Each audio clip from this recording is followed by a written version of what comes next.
դիտողություն արեցի դասնակցության որոշակի պարամետրերի համար, բայց այդքան հանրապետական պատգամավորներ, պաշտոնյաներ, այդ ծնոտ են ջարդում, այլ մայրուղի են օբյեկտիվ եք դուք, օբյեկտիվ եք, ասեմ ձեզ, առաջինը ես դաշնակցության նկատողություն չեմ արել, ես չեմ կարծում, որ իմ ողջ հարգանքով հանդերձ է եղել նկատմամբ եւ իմ ողջ համաձայնություններով հանդերձ այդ քաղաքական կուսակցության քաղաքական տակտիկայի եւ ստրատեգիայի նկատմամբ ես ինձ իրավունք կարող եմ վերապայել ողջ կուսակցության նկատողություն անել։ Ես դիտողություն արեցի առ այն, որ կոռեկտ չէի համարում նման արտահայտություն ազգային ժողովում հնչեցնելը եւ որպես քաղաքացի, որ այդ բանը լսում էր նիստը եւ որպես կրթության նախարար, որի աշակերտները այդ բանը դալուճում էին եւ որպես տղամարդ, որը խոր հարգանք ունի կանանց նկատմամբ, իսկ կանանց մի զգալի մասը եւ դալուճում էր եւ լսում էր եւ որպես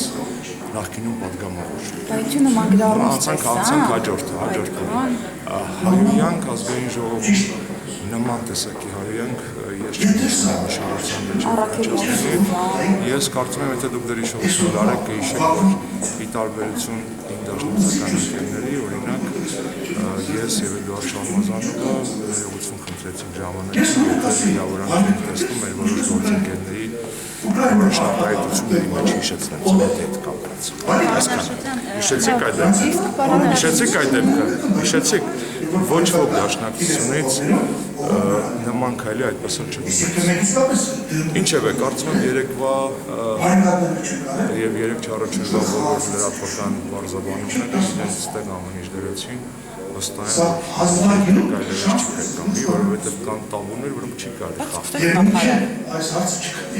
Ես կարծում եմ, որ չի կարող համարժեքության նշան դնել այն, ինչ որ ասաց արտադրության նախարարը եւ այն, ինչ որ ասվեց Հայաստանում իրավաբանական հայտնի կողմից, որովհետեւ դա նույնն է, եթե հավասարության նշան դնենք, օրինակ, չնեղանակա ոչ ոք չնեղանա, բայց լավ օրինակ է։ Միսկի համանախագահների նման ձեր բոլոր հայտարարությունները լինեն միասնական երկու կողմային ուղղված, անկախ նրանից, թե որ կողմը այդ բային ինչ է խախտել, էթիկայի գրված եւ չգիտեմ